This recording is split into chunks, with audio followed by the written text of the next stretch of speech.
தந்தை மகன் தூய ஆவியாரின் பெயராலே.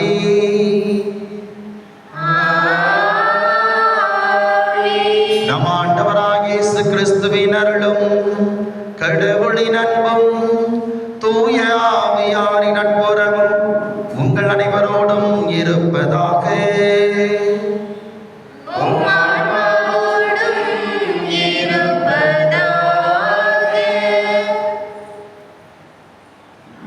திருப்பலி முன்னுரை. இறைவார்த்தையில் நம்பிக்கை கொள்ளவும் அதனை வாழ்வாகவும் பெயர் சொல்லி அழைக்கப்பட்டுள்ள பேரன்பு மிகு சகோதர சகோதரிகளே, தமிழக விவிலிய ஞாயிறு நல்வாழ்த்துக்கள். உலக திரு அவை இந்த ஆண்டினை கிறிஸ்து பிறப்பின் 2025ஆம் ஆண்டு யூபிலியாக உவகை பொங்க கொண்டாடி கொண்டுள்ளது.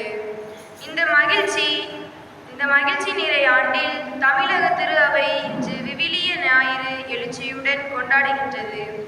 நான் உமது வார்த்தையில் நம்பிக்கை கொள்கிறேன் என்று நாம் ஒவ்வொருவரும் அறிக்கையிடும் விதத்தில் மைய கருத்து அமைந்துள்ளது. இது நமக்கெல்லாம் மகிழ்ச்சி அளிக்கின்றது.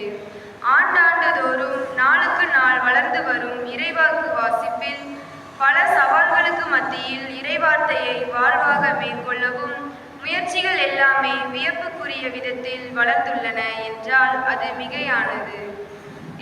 இச்சூழ்நிலையில் இந்த ஆண்டு இறைவார்த்தையை ஏற்று நம்பி வாழ்வாகி பிறருக்கு ஏற்ற முறையில் வழங்க தமிழக திரு அவையின் திருவிவிலிய அருள்பணி குழுவும் நமது பங்கு திரு அவையும் பல முயற்சிகளை மேற்கொண்டு வந்துள்ளன என்பதை நாம் நன்கு அறிவோம். இம்முயற்சிகள் நிறைபலனை தந்து நம் வாழ்வை எல்லா நிலைகளிலும் பெரு வெற்றிக்கான இறையருள் துணை நிற்க வேண்டும் என்று இத்திருப்பலியில் அருள் வேண்டுவோம். அன்புமிக்கவர்களே, இன்றைய நாளிலே நாம் விவிலிய ஞாயிறை நம்முடைய பங்கில் சிறப்பிக்கின்றோம். விவிலியம் நம்முடைய வாழ்வில் ஒரு முக்கியமான அங்கம். இதை உணர்ந்து நாம் வாழ வேண்டும். எனவே விவிலியத்தை வாழ்வாக்க, விவிலியத்தின் வழியாக இறைவனோடு நாம் உறவு கொள்ள தேவையான அருள் வரங்களை இந்த வழியிலே நாம் சிறப்பாக மன்றாடுவோம். அன்புமிக்க சகோதர சகோதரிகளே, நம் திருமுழுக்கு நினைவாக நம் மீது தெளிக்கப்படும் தமது படைப்பாகிய தண்ணீரை புனிதப்படுத்தி அருளுமாறு நம் கடவுளாகிய ஆண்டவரை கெஞ்சி மன்றாடுவோமாக. அவரை நமக்கு உதவி அளித்து நாம் பெற்றுக்கொண்ட தூய ஆவிக்கு உண்மையுள்ளவர்களாய் நிலைத்திருக்க அருள்வாராக.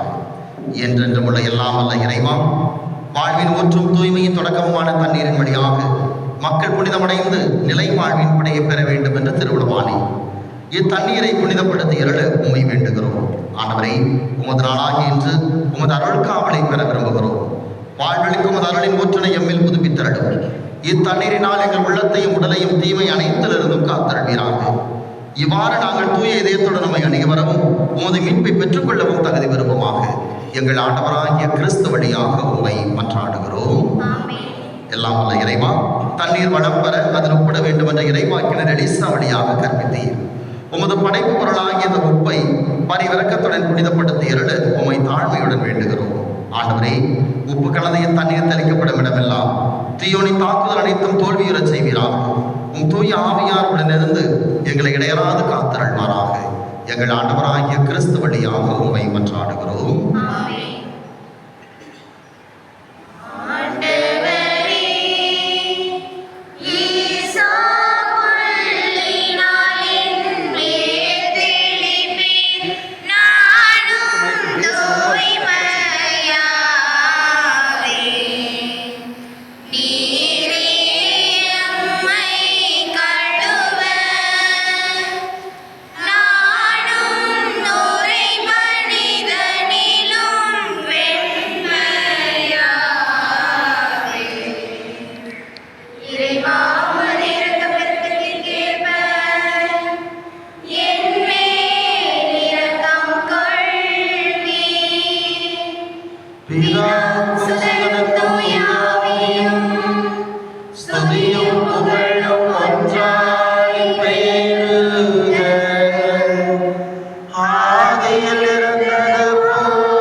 எல்லாம் வல்ல இறைவன் நம் பாவங்களில் இருந்து நம்மை தூய்மைப்படுத்துவராக.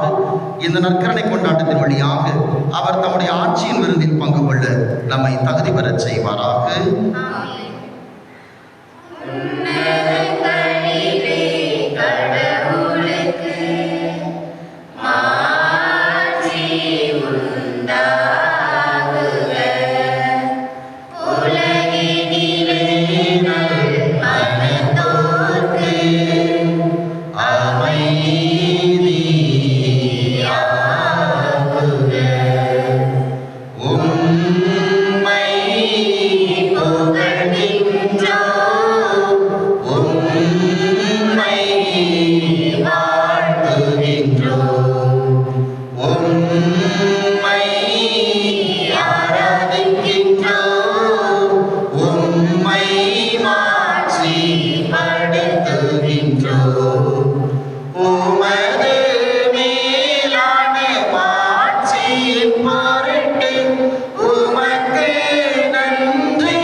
மன்றாடுவோமாக. ஆண்டவரே, உமது அருள் என்றும் எங்கள் முன் செல்லவும் எங்களை தொடர்ந்து வரவும் உம்மை வேண்டுகின்றோம். அதனால் நாங்கள் நற்செயல் புரிவதில் என்றும் கருத்தாயிருக்க செய்வீராக. உமோடு தூய ஆவியாரின் ஒன்றைப்பில் என்றென்றும் இறைவனாய் வாழ்ந்து ஆட்சி செய்கின்ற எங்கள் ஆண்டவரும் திருமகனுமாகிய இயேசு கிறிஸ்து வழியாக உம்மை மன்றாடுகின்றோம்.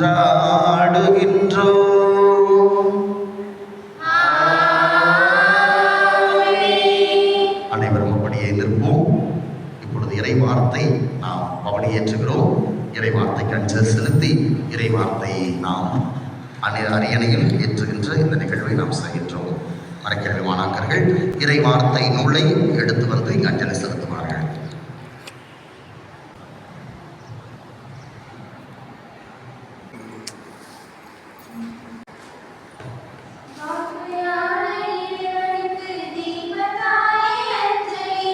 வார்த்தையான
வாசகம். நாமான் கடவுளின் அடியவரிடம் திரும்பி வந்து ஆண்டவரை ஏற்றுக்கொண்டார்.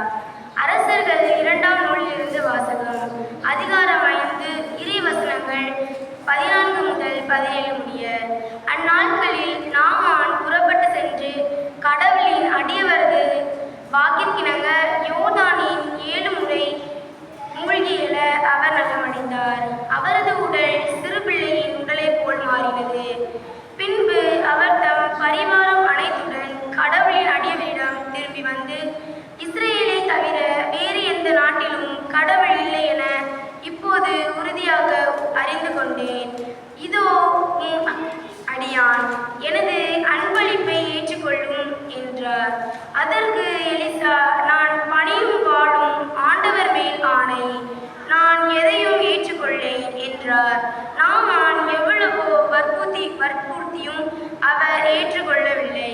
அப்போது நாமான் அவரை நோக்கி, சரி, அப்படியே ஆகட்டும். ஆயினும் ஒரு சிறு வேண்டுகோள், 2 கலத்தை பொதி அளவு மண்ணை அங்கிருந்து எடுத்து செல்ல உம் அடியானுக்கு அனுமதி தாரும். இனிமேல் உம் அடியானாகிய நான் ஆண்டவரை தவிர வேறு தெய்வங்களுக்கு எரிபலியோ வேறு பலியோ ஒருபோதும் செலுத்த மாட்டேன் என்றார். இது ஆண்டவர் வழங்கும் அருள்வாக்கு.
இரண்டாம் வாசகம். கிறிஸ்துவோடு நிலைத்திருந்தால் அவரோடு ஆட்சி செய்வோம். திருத்தூதர் பவுல் தீமோத்தேயுவுக்கு எழுதிய 2ஆம் திருமுகத்திலிருந்து வாசகம். அதிகாரம் 2, இறைவசனங்கள் 8 - 13 முடிய. அன்பிற்குரியவரே, தாவீதின் மரபில் வந்த இயேசு கிறிஸ்து இறந்து உயிர் பெற்று எழுந்தார் என்பதே என் நற்செய்தி. இதனை நினைவில் கொள். இந்நற்செய்திக்காகவே நான் குற்றம் செய்தவனைப் போல சிறையிடப்பட்டு துன்புறுகிறேன். ஆனால் கடவுளின் வார்த்தையை சிறைப்பிடிக்க முடியாது. தேர்ந்து கொள்ளப்பட்டவர்கள் மீட்பையும் அதனோடு இணைந்து என்றுமுள்ள மாட்சியையும் கிறிஸ்து இயேசு வழியாக அடையுமாறு அனைத்தையும் பெற்றுக்கொள்கின்றனர். பின்வரும் கூற்று நம்பத்தக்கது. நாம் அவரோடு இருந்தால் அவரோடு வாழ்வோம், அவரோடு நிலைத்திருந்தால் அவரோடு ஆட்சி செய்வோம். நாம் அவரை மறுதலித்தால் அவர் நம்மை மறுதலிப்பார். நாம் நம்பத்தகாதவரெனினும் அவர் நம்பத்தகுந்தவர், ஏனெனில் தம்மையே மறுதலிக்க அவரால் இயலாது. இவற்றை நீ அவருக்கு நிறைவுறுத்து. இது ஆண்டவர் வழங்கும் அருள்வாக்கு.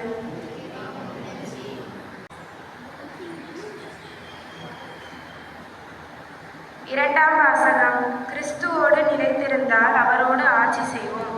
திருத்தூதர் பவுல் தீமோத்தேயுவுக்கு எழுதிய 2ஆம் திருமுகத்திலிருந்து வாசகம்.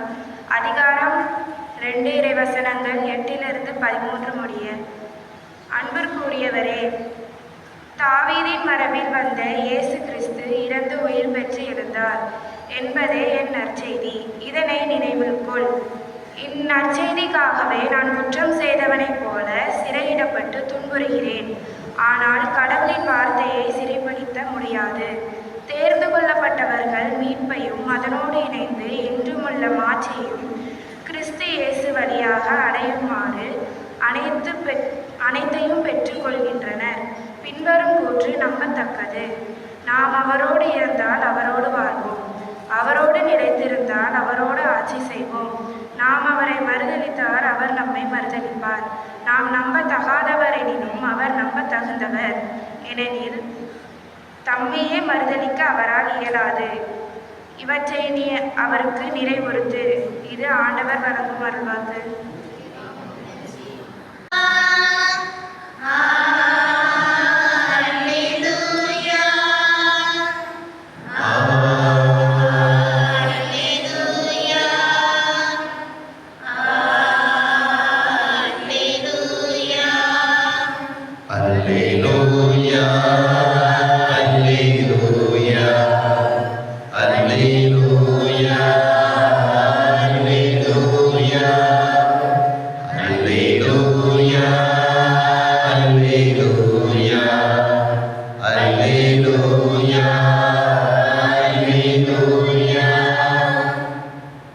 எல்லா சூழ்நிலையிலும் நன்றி கூறுங்கள். உங்களுக்காக கிறிஸ்து இயேசு வழியாய் கடவுள் வெளிப்படுத்திய திருவுளம் இதுவே. அல்லேலூயா, அல்லேலூயா, அல்லேலூயா, அல்லேலூயா, அல்லேலூயா. ஆண்டவர் உங்களோடு இருப்பாராக.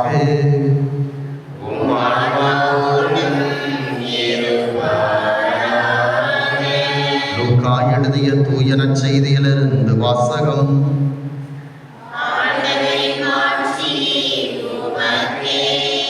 லூக்கா நற்செய்தி அதிகாரம் 17 இறை வார்த்தைகள் 11 முதல் 19 முடிய.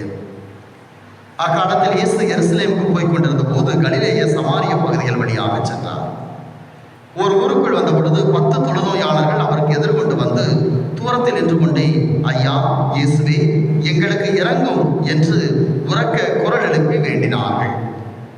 அவர் அவர்களை பார்த்து, நீங்கள் போய் உங்கள் குருக்களிடம் காண்பியுங்கள் என்றார். அவ்வாறே அவர்கள் புறப்பட்டு போகும்போது அவர்கள் நோய் நீங்கிற்று. அவர்களில் ஒருவர் தாம் பிணி தேர்ந்திருப்பதைக் கண்டு உரத்த குரலில் கடவுளை போற்றி புகழ்ந்து கொண்டே இயேசுவிடம் திரும்பி வந்தார். அவருடைய காலில் முகம் குப்புற விழுந்து அவருக்கு நன்றி செலுத்தினார். அவரோ ஒரு சமாரியர். இயேசு அவரை பார்த்து, 10 பேர்களின் நோயும் தீங்கவில்லையா? மற்ற 9 பேர் எங்கே?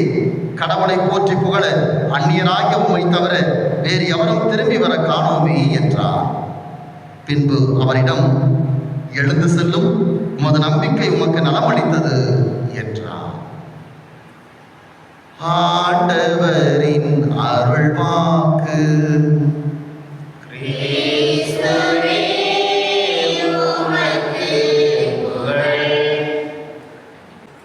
கிறிஸ்து இயேசுவில் மிகவும் அன்புக்குரியவர்களே, இன்றைய நாளிலே நாம் விவிலிய ஞாயிறை கொண்டாடுகிறோம்.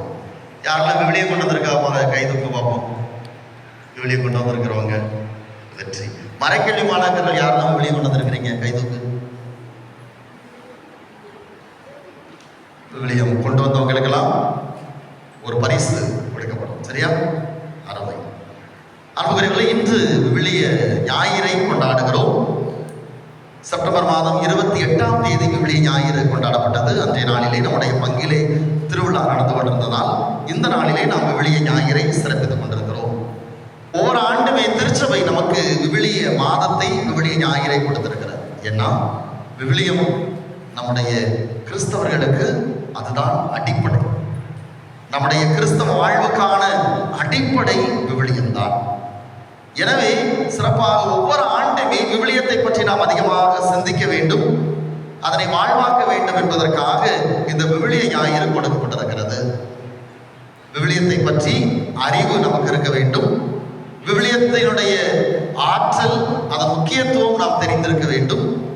அது வாழ்வாக்கப்பட வேண்டும். இந்த மூன்றும் நடைபெற வேண்டும். அதற்காகத்தான் விவிலிய ஞாயிறை நாம் இன்றைக்கு சிறப்பித்துக் கொண்டிருக்கிறோம்.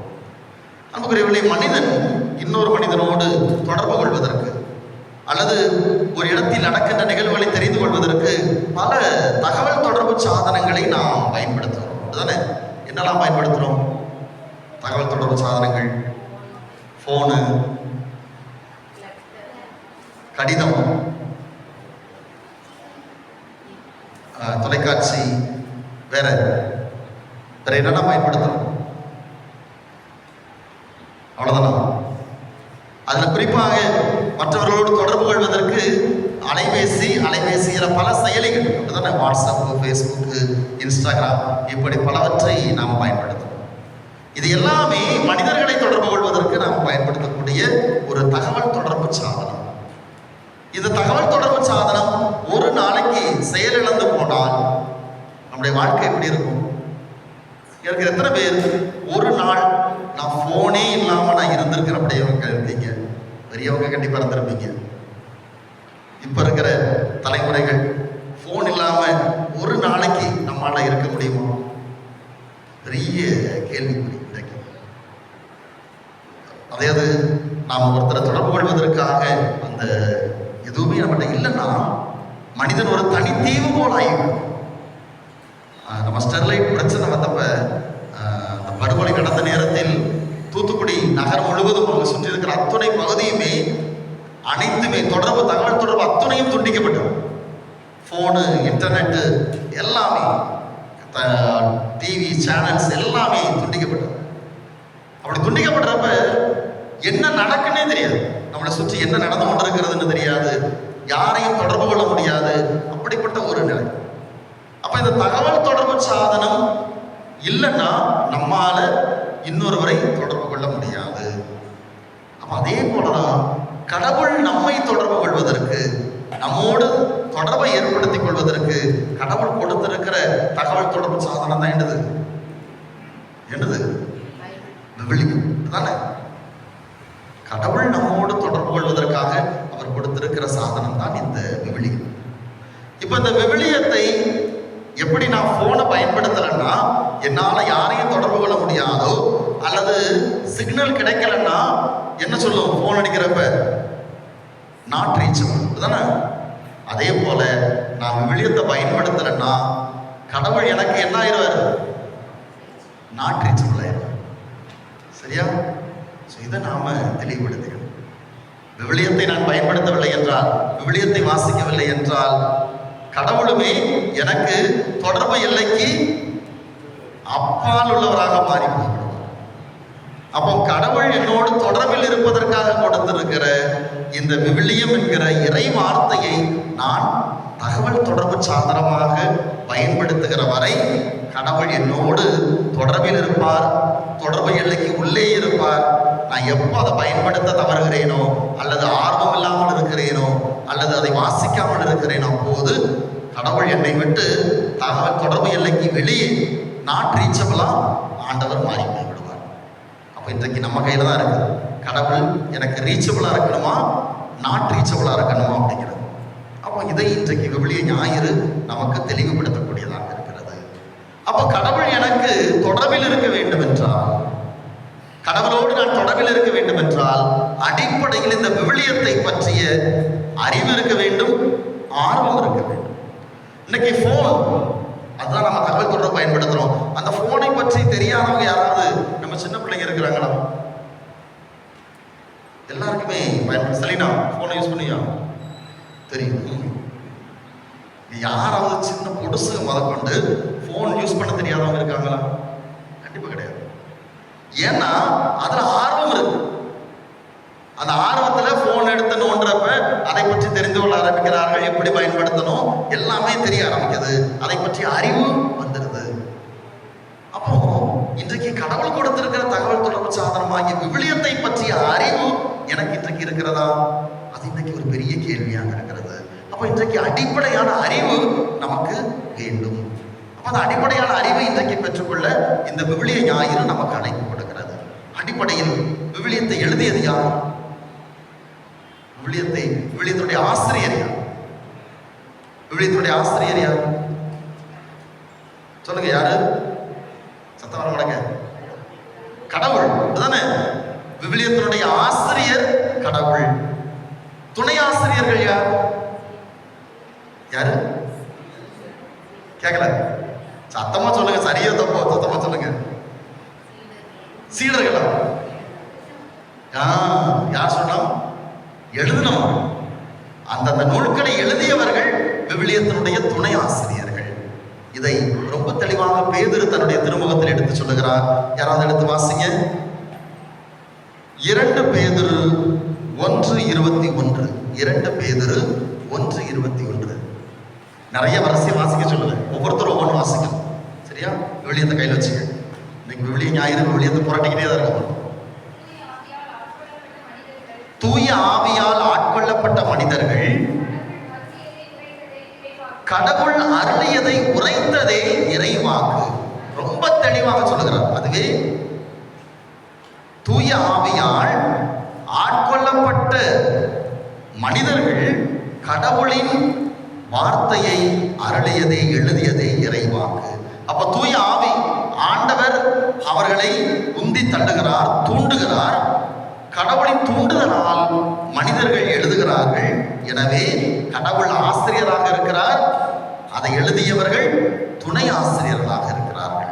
அப்போ இந்த தெளிவு நமக்கு முதல்ல இருக்கணும். விவிலியத்தின் ஆசிரியர் கடவுள், அதை எழுதியவர்கள் துணை ஆசிரியர்களாக இருக்கிறார். அடுத்து விவிலியத்தில் மொத்தம் எத்தனை நூல்? சத்தமா? 73 வேற, 76 வேற. சீக்கிரம். விவிலியத்தில் மொத்தம் எத்தனை நூல்?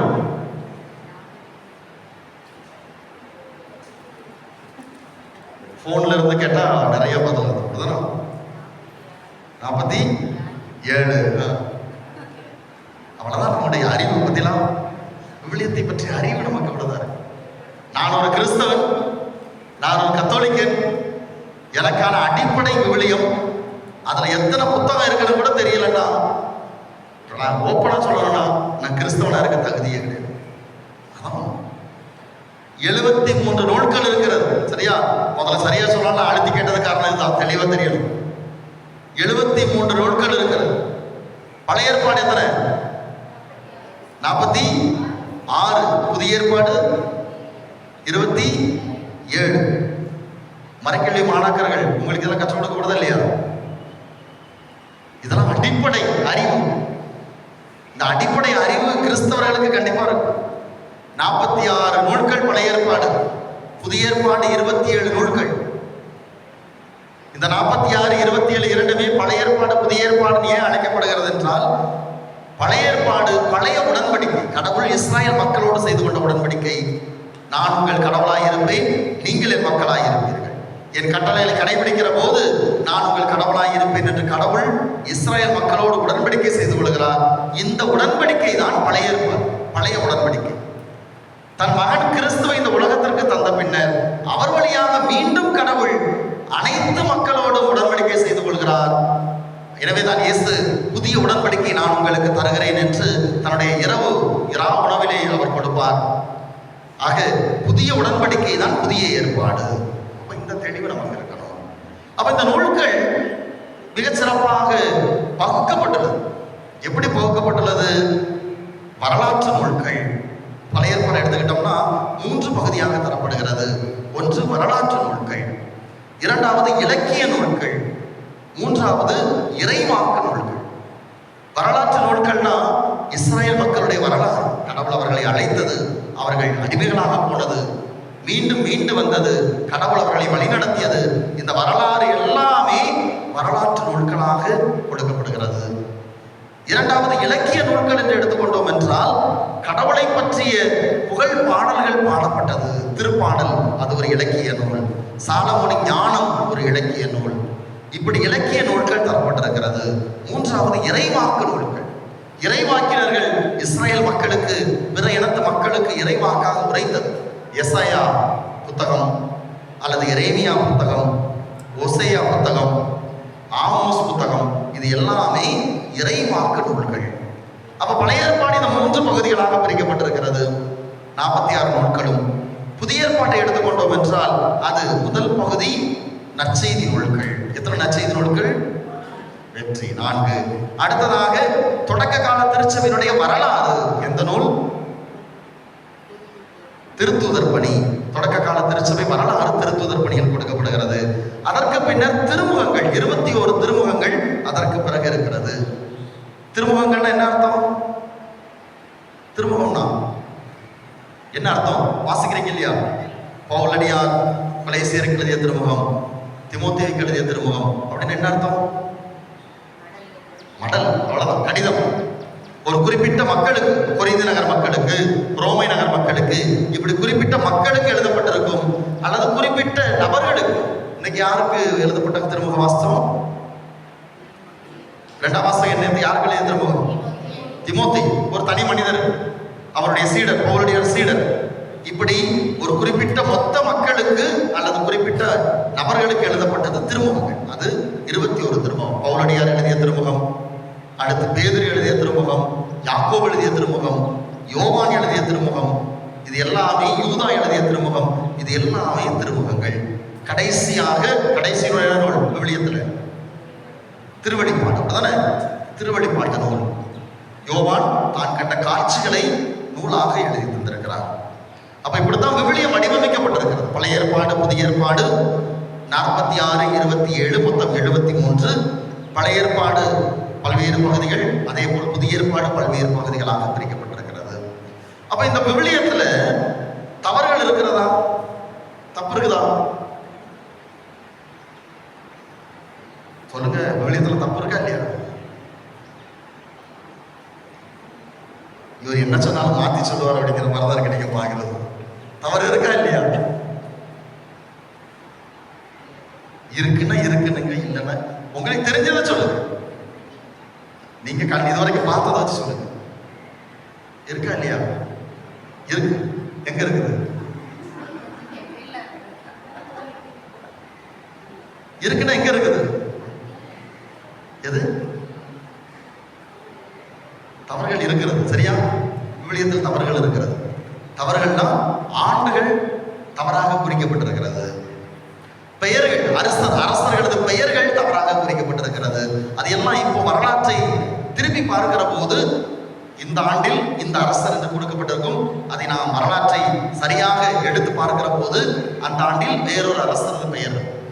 அப்போ இந்த மாதிரி பிழைகள், வரலாற்று பிழைகள் விவிலியத்தில் இருக்கிறது. ஆனா திருச்சபை ரொம்ப தெளிவாக சொல்லுகிறது, விவிலியம் வரலாற்று நூல் கிடையாது.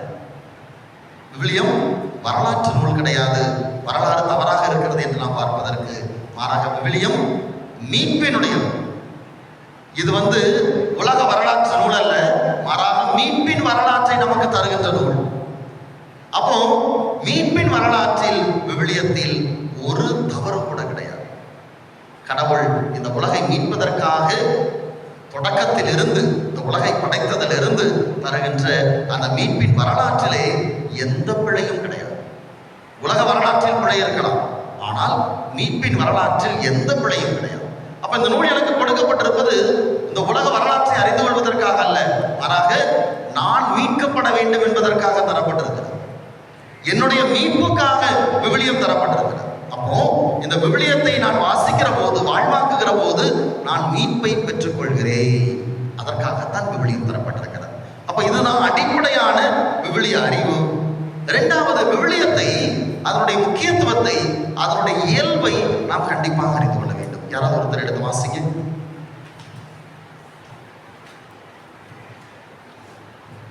2 தீமோத்தேயு 3:16.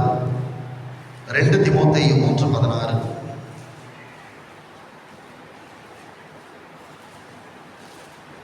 2 தீமோத்தேயு எழுதிய திருமுகம் 2. வாசிக்காதவங்க எல்லாரும் ஒரு தடவை வரிசையா இருக்கு. வாசிக்க. மறைநூல் அனைத்தும் கடவுளின் தூண்டுதல் பெற்றுள்ளது. அது கற்பிப்பதற்கும், கண்டிப்பதற்கும், சீராக்குவதற்கும், நேர்மையாக வாழ பயிற்றுவிப்பதற்கும் முடிங்க பயனுள்ளது.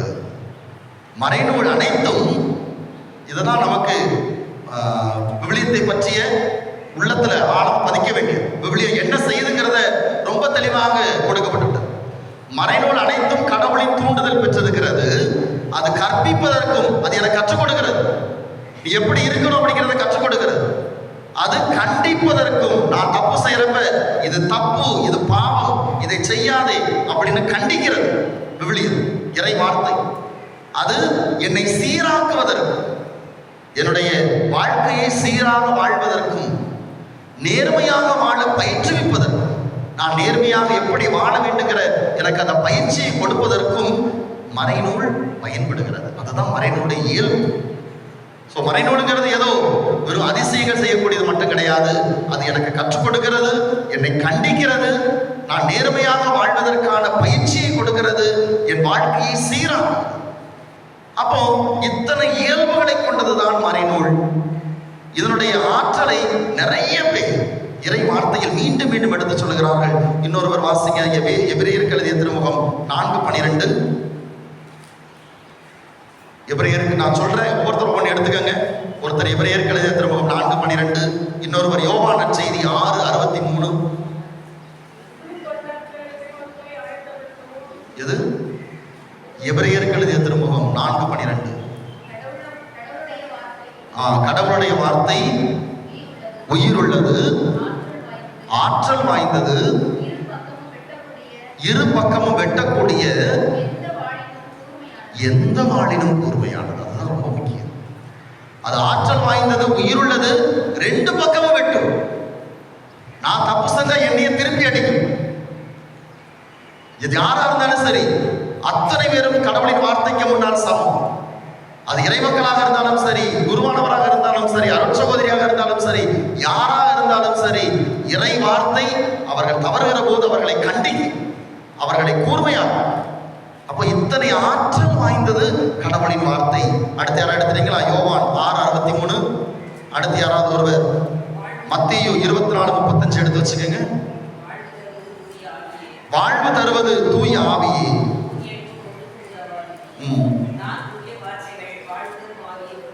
நான் கூறிய வார்த்தைகள் வாழ்வு தரும் வார்த்தைகள், வாழ்வு தரும் ஆவியை கொடுக்கின்ற வார்த்தைகள். இயேசு சொல்கிறார் மத்தேயு நற்செய்தி 24:35, விண்ணும் மண்ணும் ஒழிந்து போகும், என் வார்த்தைகள் ஒழியவே ஒழியாது. இயேசு சொல்கிறார். எசாயா புத்தகம் யாராவது எடுங்க, 55வது அதிகாரம் 10-11. இன்னொருவர் யாக்கோபு திருமுகம் 1:21. எசாயா புத்தகம் 55 10-11.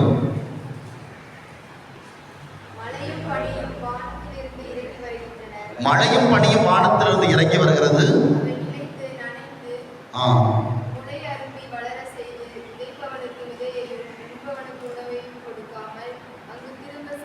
அது திரும்பி செல்வது கிடையாது. அது மழை வந்து அதற்கான பலனை கொடுக்காமல் திரும்பி செல்லாது. அதே போல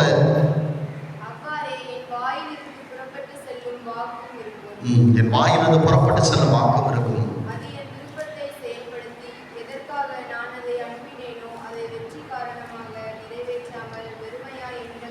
வரவே செய்யாது. கடவுளுடைய வார்த்தை கொடுக்கப்பட்டதென்றால் எப்படி மழை தனக்கான பணியை செய்து முடிக்கிறது, அதே போல கடவுளின் வார்த்தை அதற்கான பணியை செய்து முடிக்கும் என்று எசாயா சுட்டி காட்டுகிறார். யாக்கோபு 1:21 எடுத்துட்டீங்களா? வாசிங்க யாராவது. யாக்கோபு 1:21.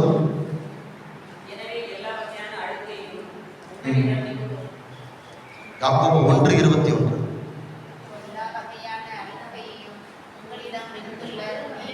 மாத்தியில இருப்ப இறை வார்த்தை நம்மை மீட்க வல்லது என்று யாக்கோபு சுட்டி காட்டுவார். ஒருவேளை வசனம் மாறி இருக்குன்னு நினைக்கிறேன்.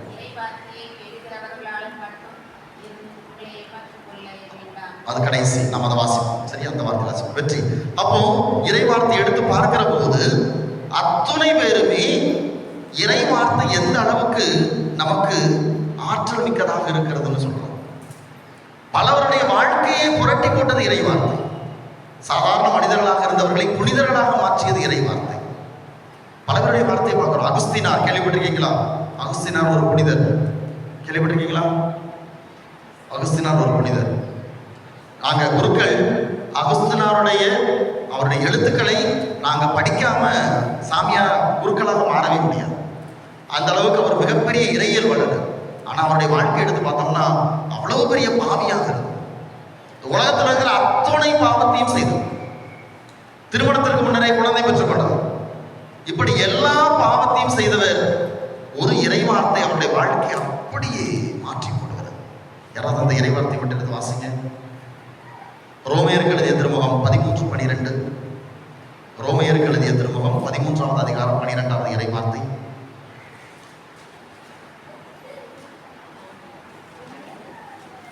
ரோமையர் 13:12.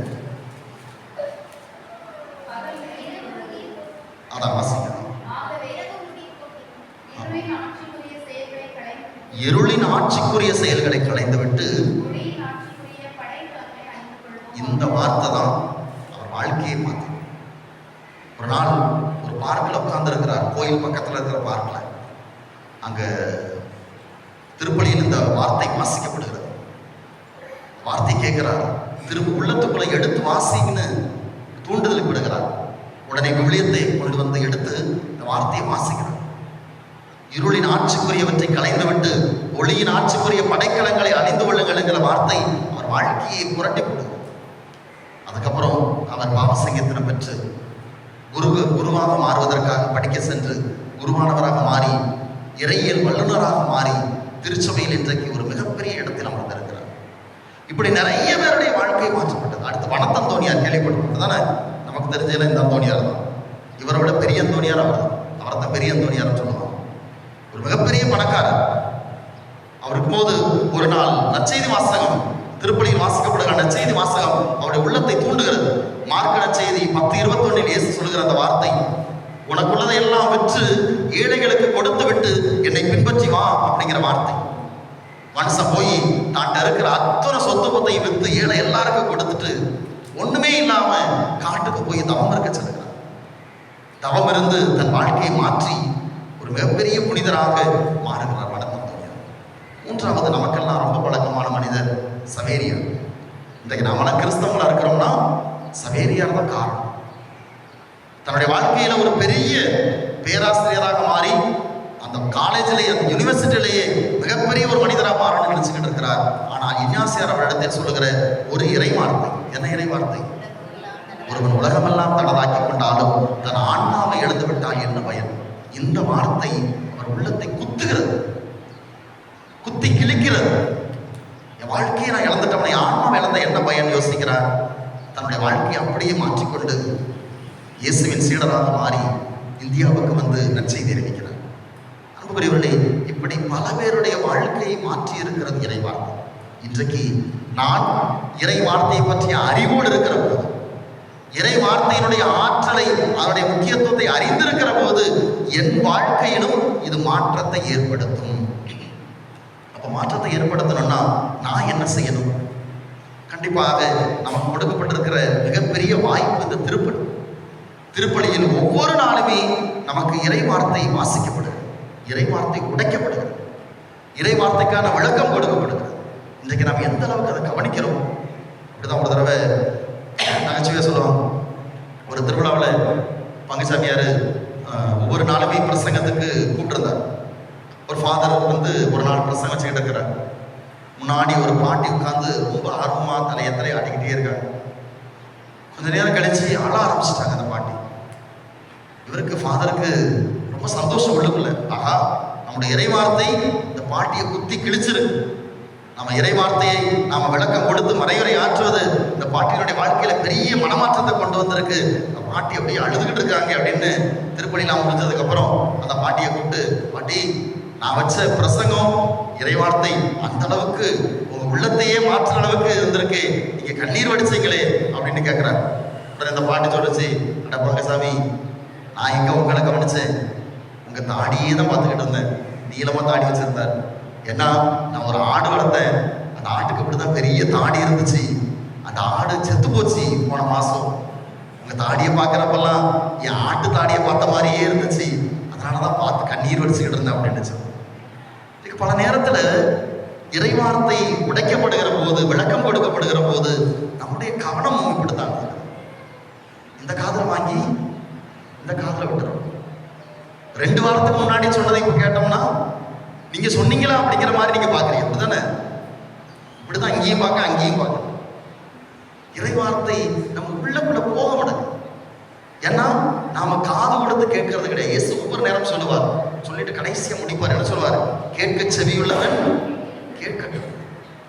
எவனுக்கு செவி இருக்கிறதோ அவன் கேட்கட்டும், அவன் வாழட்டும், அவன் மீட்பை பெற்றுக்கொள்ளட்டும். அதுதான் இயேசு சொல்றது. நமக்கு அப்படிதான். இன்றைக்கு நமக்கு ஒவ்வொரு நாளும் இந்த வாய்ப்பு கிடைக்கிறது. இறைவார்த்தை வாசிக்கப்படுகிறது, அதற்கு விளக்கம் கொடுக்கப்படுகிறது. நான் செவியுள்ளவனாக அதை கேட்டு உள்வாங்குகிறேனா? நான் ஏற்கனவே சொன்ன மாதிரி 3 ஆண்டுகள் நமக்கு விவிலிய ஆண்டுகள் கொடுக்கப்படுகிறது. இந்த 3 ஆண்டுகளையுமே முழுமையாக திருப்பலிக்கு வந்தோம்னா, முழுமையாக திருப்பலி வாசகங்களை வாசிச்சோம்னா முழு விவிலியமும் வாசித்து முடித்து விடலாம். அப்படிதான் திருச்சபை நமக்கு வடிவமைச்சு கொடுத்துருக்கு. அப்போ அதை நாம் வாழ்வாக்க முயற்சி எடுப்போம். ரெண்டாவது, நமக்கு எல்லார் கையிலையும் விவிலியம் இருக்கணும். இன்னும் யாருக்காவது விவிலியம் இல்லாமல் இருக்குதா? அவங்ககிட்ட ஆளுக்கு ஒரு விவிலியம், வீட்டுக்கு ஒரு விவிலியம் கிடையாது, ஆளுக்கு ஒரு விவிலியம். இன்னைக்கு வீட்டுக்கு ஒரு போனை வச்சிருக்கிறீங்க, ஒரே ஆள் 2-3 போன் கூட வச்சிருக்கோம், அப்படிதானே? ஆனா பைபிள் ஆளுக்கு ஒரு விவிலியம் நம்ம கையில் இருக்கிறது இல்லை. எல்லார்ட்டையுமே தனித்தனியாக விவிலியம் இருக்கு. அதை பத்திரமா வச்சிடக்கூடாது. ரேஷன் கார்டை உள்ள வைக்கிறதுக்கும், ரூபாயை உள்ள வைக்கிறதுக்கும், முக்கியமான பேப்பரை உள்ள வைக்கிறதுக்கும் பயன்படுத்துற அது பீரோ கிடையாது, ஃபைல் கிடையாது, எடுத்து வாசிக்கிறதுக்கான. அப்போ ஒவ்வொரு நாளுமே வாசிக்க வேண்டும்.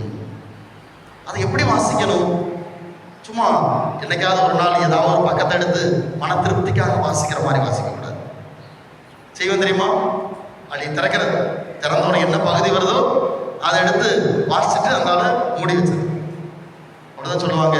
ஒருத்தன் திடீர்னு இருந்துச்சு எடுத்து அதே போல ஒரு நாள் திறந்தானா, அவனுக்கு வந்துச்சான் யூதாசு நாண்டு கொண்டு செத்தான். ஐயையோ இப்படிலாம் வருது அப்படின்னு மூடி வச்சுட்டு வேற எடுப்போம் அப்படின்னு திருப்பி திறந்தான். நீயும் போய் அவாரே செய்ய அப்படின்னு வந்துச்சான். அந்த மாதிரி ஆயிடக்கூடாது நம்ம வாழ்க்கை. வாசிக்கிறது தொடக்கத்திலிருந்து வாசி. மத்திய செய்தி எடுக்கிறோமா, மத்திய செய்தி முழுமையா வாசி. திருத்துதர் பணி எடுக்கிறோமா, திருத்துதர் பணி முழுமையா வாசி. தொடக்க நூல் எடுக்கிறோமா, தொடக்க நூல் முழுமையா வாசி. ஸோ இந்த ஒரு பழக்கத்தை பழக வேண்டும். ரெண்டாவது, வாசிக்கிறதுக்கு முன்னாடி நமக்கு தெரிஞ்சிருக்க வேண்டியது, சும்மா எடுத்து வாசித்தா புரியாது, இல்லை மனசுல தங்காது, அதுக்கு அர்த்தம் புரியாது.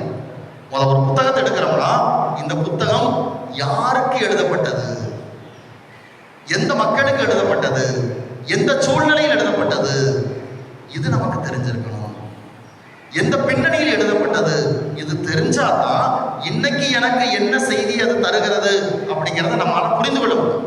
இல்லைன்னா மேலோட்டமா அப்படி வாசிட்டு போய்கிட்டே இருக்கு. அதனால இது தெரியலன்னா நீங்க கேட்டு தெரிந்து கொள்ள வேண்டும். ஏன்னா நமக்கு நாமே விளக்கம் கொடுத்துக்கிட்டு இருக்க கூடாது. திருச்சபை விவிலியத்திற்கு விளக்கம் கொடுப்பதற்கென்று நம்முடைய மறைநூலை விளக்கம் கொடுத்து தயாரித்திருக்கிற நபர்கள் இருக்கிறார்கள், குருக்கள் இருக்கிறார்கள், விவிலிய ஆசிரியர்கள் இருக்கிறார்கள். அவர்கள் தான் அதற்கான விளக்கம் கொடுப்பார்கள். நாமளே ஒரு விளக்கத்தை புரிஞ்சுக்க கூடாது விவிலியத்தில் இருந்து. அப்போ இந்த அடிப்படை தெரிந்து நமக்கு வாசிக்க தெரிய வேண்டும். திரும்ப ஒவ்வொரு நாளும் ஒரு அதிகாரமாவது வாசி. தொடக்க நூல் நான் இன்றைக்கு அடுத்த வாரம் நமக்கு விவிலிய போட்டி இருக்குது. எத்தனை பேர் அதை முடிச்சிட்டீங்க? தொடக்க நூல்லாம் வாசித்தீங்களா? வாசித்திருப்பீங்க நம்புகிறேன். இந்த விவிலிய கேள்வி பதில் வேற கொடுத்துருந்தேன், அடுத்த வாரம் திருப்பி தர சொல்லியிருக்கிறேன். எல்லாரும் தொடக்க நூலை வாசித்திருக்கணும், சரியா? எல்லாரும் வாசித்திருக்கணும். அடுத்த வாரம் விவிலிய வினாடிகளாக போட்டி இருக்கு. ஸோ அதற்கும் நீங்கள் தயாராக இருக்க வேண்டும். எனவே அருள் கூர்ந்து விவிலியத்தை ஒவ்வொரு நாளும் வாசிக்கும். தொடர்ந்து இன்றையில இருந்தால் கையில் எடுக்கும்.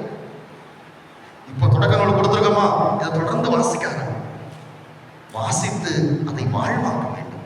கடைசியாக யாக்கோபு, நீங்க வாசிக்கிற அந்த வார்த்தையை திரும்ப வாசிங்க.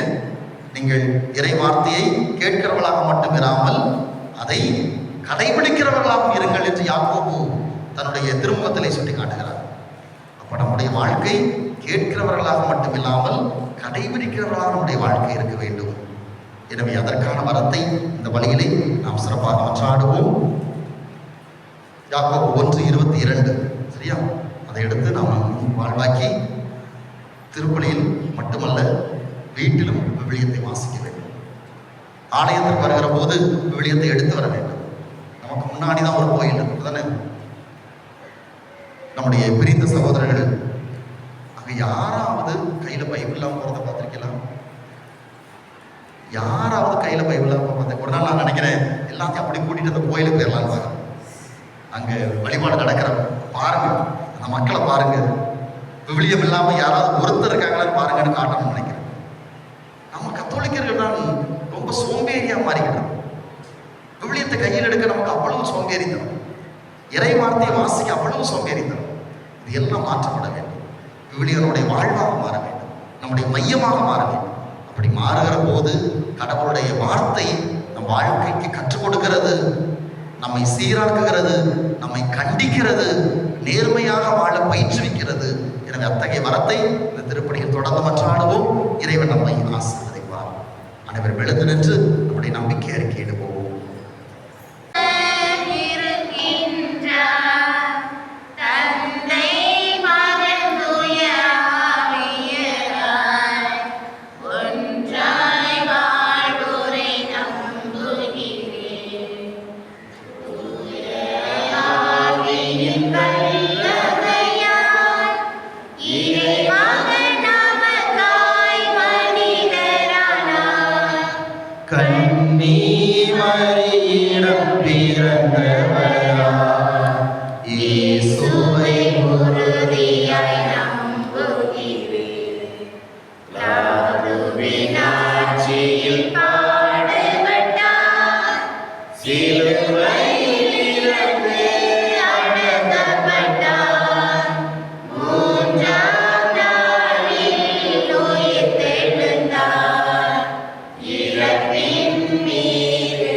கேட்டிருக்கிறோம். இந்த நம்பிக்கையின் அடிப்படையிலே நம்முடைய தேவைகளை மன்றாட்டுகளை, குறிப்பாக இறை வார்த்தை நம் வாழ்வை மாற்றுவதற்கு தேவையான அருள் வரங்களை சிறப்பாக நாம் எடுத்து வைப்போம். செம்மையான திட்டங்களை எம்மை சிறப்புடன் வழிநடத்தும் இறைவா, உம் வார்த்தையின் நம்பிக்கை கொண்டு ஒவ்வொரு நாளும் பயணிக்கும் எம் திரு அவையின் தலைவர்கள் மற்றும் பணியாளர்கள் அனைவருக்கும் உமது ஆசிகளை நிறைவாக பொழிந்தருளும்.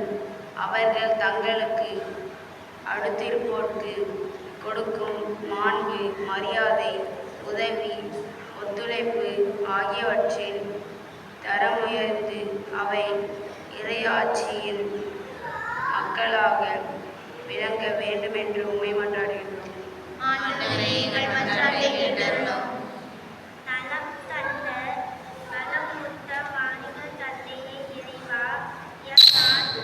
தலைவர்களோ அதிகாரிகளோ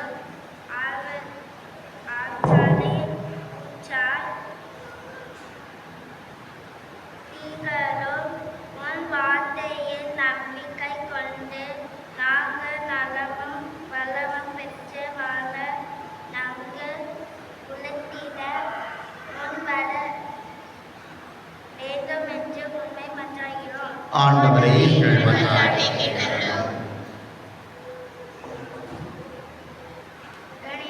காக்கும் ஒப்புர தலைவா, உமது வார்த்தை பெருவிழாவை மிகுந்த எரிநோக்கோடு கொண்டாடும் நாங்கள் உமது வார்த்தையை வாழ்வாக எங்களுக்கு வழங்கப்படும் அனைத்து வாய்ப்புகளையும் பயன்படுத்தி இந்த யூபிலி ஆண்டில் ஆன்மீக, பொருளாதார, சமூக, கலாச்சார மறுமலர்ச்சியை பெற்று உமது வார்த்தையினை பணியாளர்களாக திகழவும் அருள் புரிய வேண்டும் என்று உம்மை மன்றாடுகிறோம்.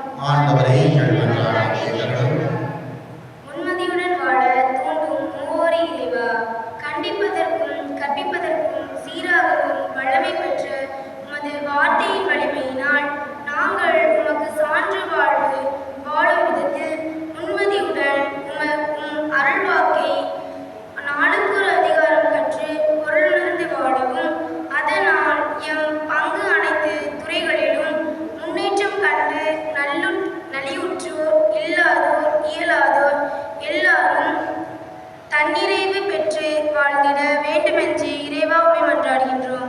ஆண்டவரே எங்கள் மன்றாட்டை கேட்டருளும். வழிகாட்டும் ஒளி விளக்கே இறைவா, நாங்களும் வார்த்தையின் பலத்தை எங்கள் அனுபவமாக கொண்டு வாழ வழிகாட்டும். மாநில மறைமாவட்ட பங்கு விவிலிய அருள்பணி குலங்களின் திட்டங்களையும் வழிமுறைகளையும் பரிந்துரைகளையும் ஏற்று கூட்டுறவு இயங்கியமாக நடைமுறைப்படுத்தவும், அதன் வழியாக எங்கள் இல்லங்களும் உள்ளங்களும் புத்துணர்வு பெற்று புதுவாழ்வு வாழவும் அருள் புரிய வேண்டும் என்று உம்மை மன்றாடுகிறோம். ஆண்டவரே எங்கள் மன்றாட்டை கேட்டருளும். நம்முடைய தனிப்பட்ட தேவைகளுக்காக சற்று நேரம் கண்களை மூடி கரங்களை குவித்து நம்பிக்கையோடு ஆண்டவரிடத்திலே மன்றாடுவோம். இறை வார்த்தை நம் வாழ்வினுடைய மையமாக இருக்க வேண்டும். இறை வார்த்தையின்படி நம் வாழ்வை அமைத்துக் கொள்ள வேண்டும். அதற்கான வரத்தை சிறப்பாக ஜெபிப்போம்.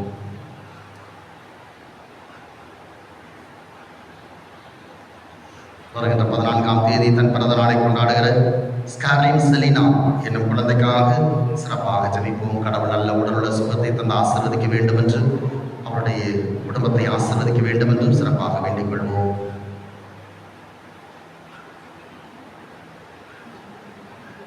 இந்த மன்றாட்டுக்களை எல்லாம் எங்கள் ஆண்டவராகிய கிறிஸ்து வழியாக மன்றாடுகிறோம்.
அன்புக்குரியவர்களை, நாம் அனைவரும் இணைந்து ஒப்புக் கொடுக்கும் இப்பலி எல்லாம் வல்ல தந்தையாகிய இறைவனுக்கு ஏற்றதாகும்படி மன்றாடுங்கள்.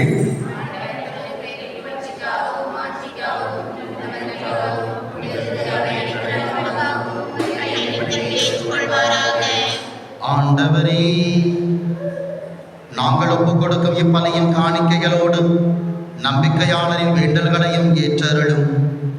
இவ்வாறு இறைப்பற்றோடு நாங்கள் ஆற்றும் இப்பணியா விண்ணகமாட்சிக்கு கடந்து செல்வோமாக. எங்கள் ஆண்டவராகிய கிறிஸ்து வழியாக உம்மை மன்றாடுகின்றோம்.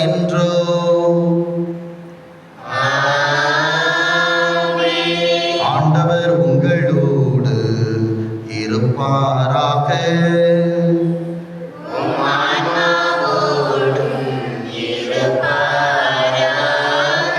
இதயங்களை மேலே எழுப்புங்கள்.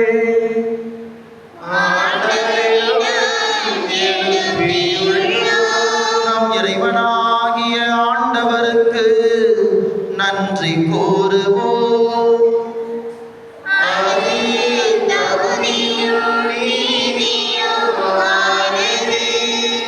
ஆண்டவரே, தூயவரான தந்தையே, என்றும் உள்ள எல்லாம் வல்ல இறைவா, எங்கள் ஆண்டவராகிய கிறிஸ்து வழியாக எந்நாளும் எவ்விடத்திலும் நாங்கள் உமக்கு நன்றி செலுத்துவது மெய்யாகவே தகுதியும் நீதியுமாகும்.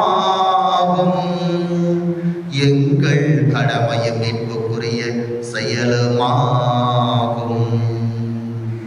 நாங்கள் வாழ்வதும் இயங்குவதும் இருப்பதும் உம்மிலேதான். இந்த உடலோடு வாழ்வையில் உமது பரிவிரக்கத்தின் பயன்களை மட்டுமே நாங்கள் நாள்தோறும் அனுபவிப்பதோடன்றி இப்பொழுதே நிலை வாழ்வின் பிணையையும் கொண்டுள்ளோம். ஏனெனில் உம் ஆவியாரின் முதற் கனிகளை பெற்றுள்ள நாங்கள் பாஸ்கா மறை நிகழ்வின் பயன் எங்களுக்கு என்றும் உண்டு என நம்புகின்றோம். அந்த ஆவியார் வழியாகவே நீர் இயேசுவை சாவிலிருந்து உயிர்த்தெழச் செய்தி. ஆகவே நாங்கள் வானதூதர் அனைவரோடும் சேர்ந்து உம்மை புகழ்ந்தேத்தி அக்களித்து கொண்டாடி ஆர்ப்பரித்து பாடுவதாவது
ஆண்டவரே, நேர்மையாகவே தூயவர் தூய்மை அனைத்திற்கும் ஒன்று.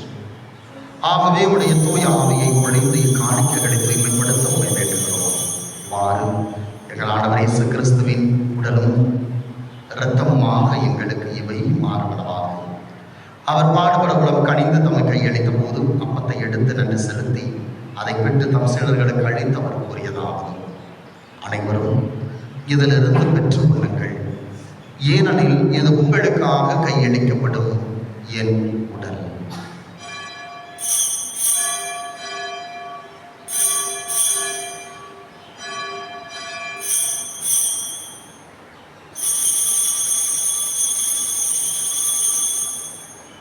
அவனுமே இரவு விருந்தை அருந்திய பின் கிண்ணத்தை எடுத்து மீண்டும் உமக்கு நன்றி செலுத்தி தம் சீடர்களுக்கு அளித்து அவர் கூறியதாவது: அனைவரும் இதிலிருந்து பெற்று பழகுங்கள், ஏனெனில் இது புதிய நிலையான உடன்படிக்கைக்குரிய என் இரத்தத்தின் கிண்ணம்.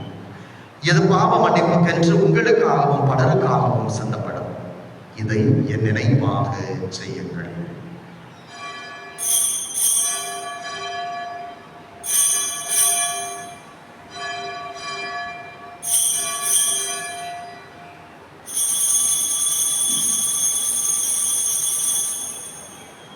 நம்பிக்கையின் மறைபொருள்.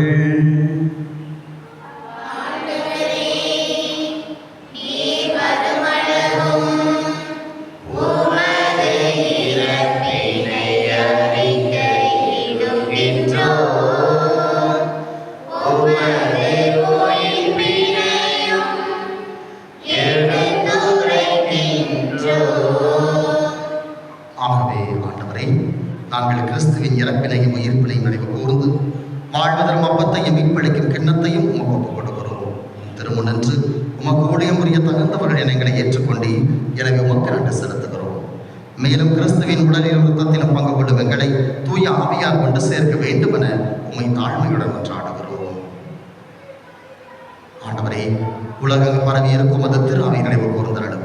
எங்கள் திருத்தந்தை இல்லையோ எங்கள் ஆய ஸ்டீஃபன் எல்லா திருநிலையினராக அனைவரோடும் சிறப்பாக இந்த விவிலிய ஞாயிறை சிறப்பித்துக் கொண்டிருக்கிற மறைக்கல்வி ஆசிரியர்கள் மாணாக்கர்கள் ஒவ்வொருவரையும் நிறைவாக ஆசிர்வதையும் மேலும் பிறந்த நாள் கொண்டாட இருக்கின்ற ஸ்கார்லின் செலினா என்னும் குழந்தையையும் நிறைவாக ஆசிர்வதியும்.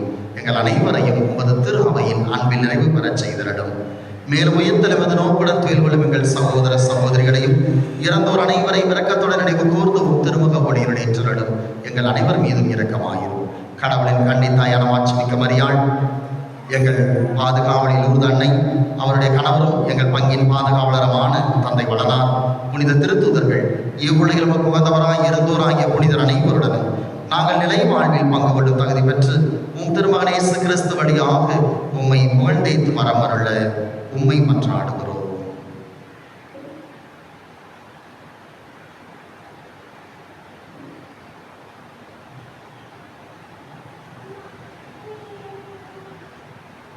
இவர் வழியாக இவரோடு இவரில் எல்லாம் வல்ல இறைவனாகிய தந்தையே, தூய ஆவியாரின் ஒன்றிப்பில் எல்லா புகழும் ஆட்சியும் என்றென்றும் உமக்கு உரியதே.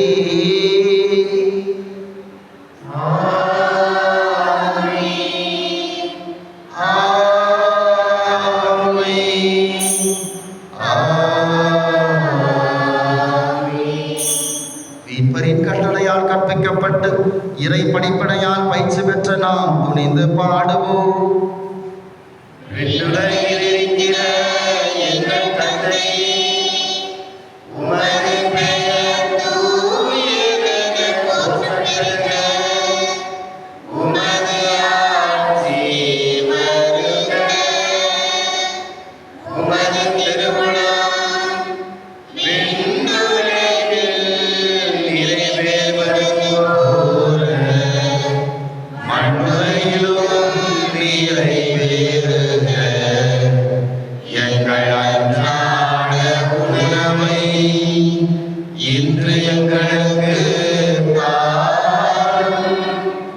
எங்களுக்கு எதிராக குற்றம் செய்வோரை நாங்கள் மன்னிப்பது போல எங்கள் குற்றங்களை மன்னியும். எங்களை சோதனைக்கு உட்படுத்தாதேயும், தீமையிலிருந்து எங்களை விடுவித்தருளும். ஆண்டவரே, தீமை அனைத்திலிருந்து எங்களை விடுவித்து எங்கள் வாழ்நாளில் அமைதியை கனிவுடன் அருள உம்மை மன்றாடுகிறோம். உமது இரக்கத்தின் உதவியால் நாங்கள் பாவத்திலிருந்து எப்போதும் விடுதலை பெற்று யாதொரு கலக்கமுமின்றி நலமாயிருப்போமாக. நாங்கள் எதிர்நோக்கி இருக்கும் பேரின்பத்திற்காகவும் மீட்பராகிய இயேசு கிறிஸ்துவின் வருகைக்காகவும் காத்திருக்கின்றோம்.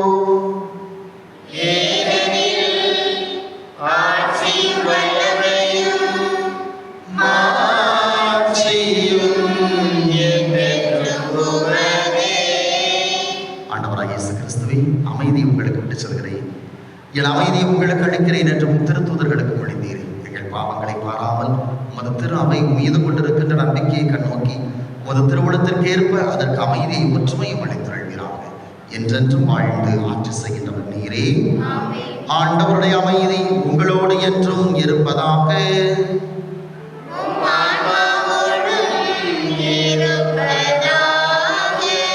ஒருவருக்கொருவர் ஆண்டவர் இயேசு நமக்கு தருகின்ற அமைதியை பகிர்ந்து கொள்வோம்.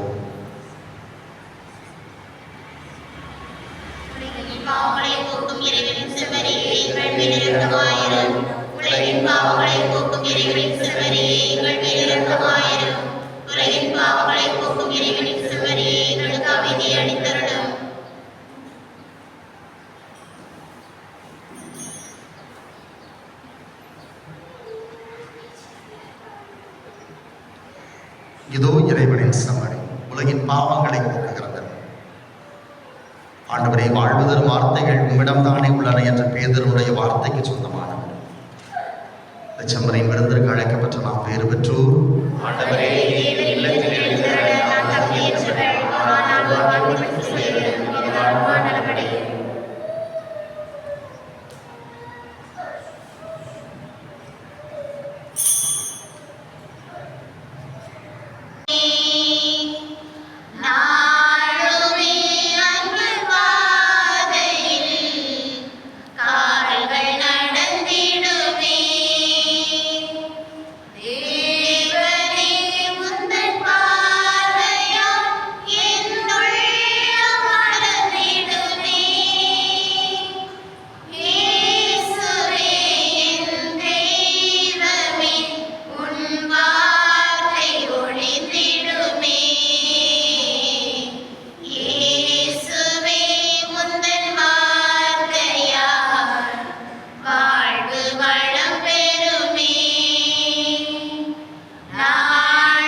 கிறிஸ்து இயேசுவில் அன்புமிக்கவர்களே, இன்றைய நாளிலே நாம் விவிலிய ஞாயிறை சிறப்பாக சிறப்பித்திருக்கிறோம்.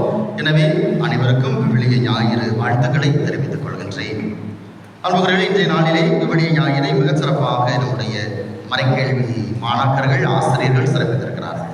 உண்மையிலேயே ஒரு சில தயாரிப்புகளை மிக அற்புதமாக முன்கூட்டியே தயாரித்து செய்திருக்கிறார்கள். எனவே மறைக்கேள்வி ஆசிரியர்கள், யாரெல்லாம் மறைக்கேள்வி ஆசிரியர்கள் இருக்கும்? பெல்சி, வேற யாரு? நீங்க மட்டும்தானா? சிறப்பு. அவர்களுக்கும் அவர்களோட உதவிய அந்த நல்ல உள்ளங்களுக்கும் அனைத்து மறைக்கேள்வி மாணாக்கர்களுக்கு நம்முடைய நன்றிகளையும் பாராட்டுகளையும் சிறப்பு. இன்றைய நாளிலே விவிலிய ஞாயிறை முன்னிட்டு மறைக்கல்வி மாணாக்கர்கள், மறைக்கல்வி ஆசிரியர்கள் அவர்கள் சார்பாக இனிப்பு வந்துருச்சா, இனிப்பு கொடுக்கப்படுகிறது. அதனை ஒரு நல்ல உள்ளம், பெயர் சொல்ல விரும்பாத ஒருவர் நன்கொடையாக கொடுத்திருக்கிறார். அவருக்கும் நம்முடைய நன்றிகளையும் பாராட்டுகளையும் அவருடைய விவிலிய வினாத்தாள் கொடுத்திருக்கிறோம். வருகிற ஞாயிற்றுக்கிழமை நீங்கள் அதனை திருப்பி கொடுக்க வேண்டும்.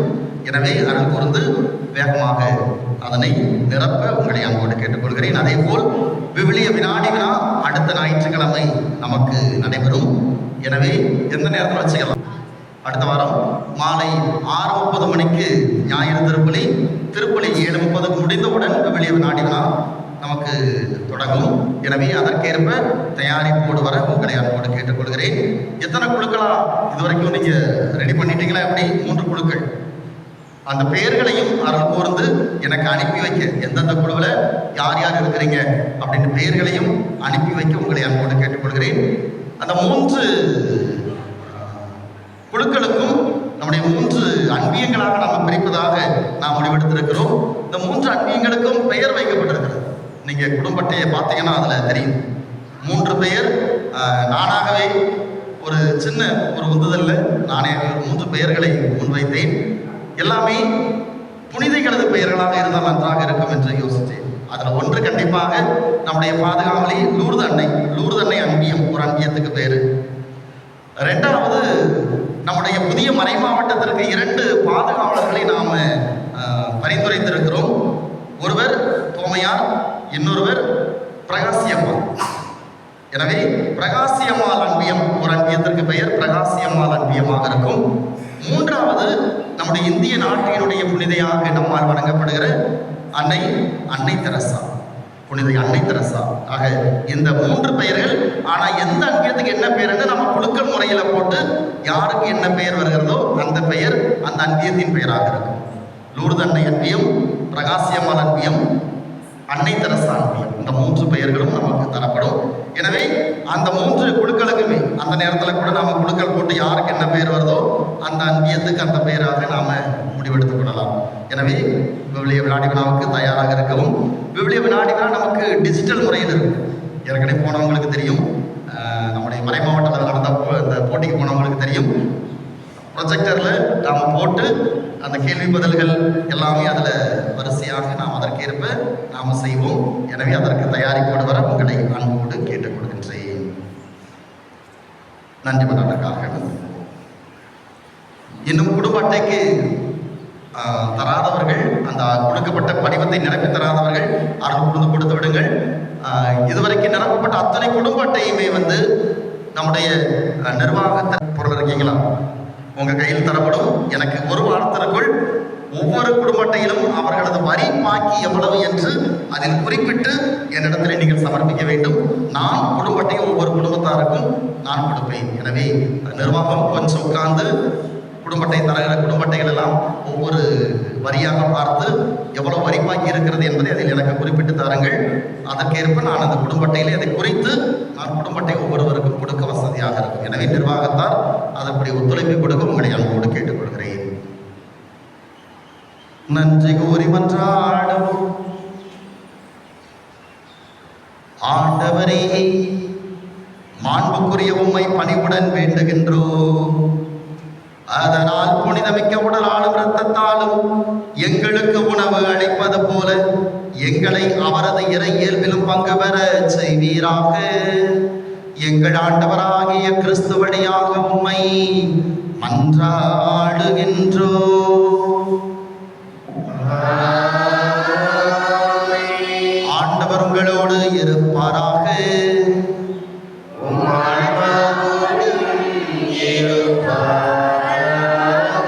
எல்லாம் வல்ல இறைவன் தந்தை மகன் தூய ஆவியா உங்களை ஆசீர்வதிப்பாராக.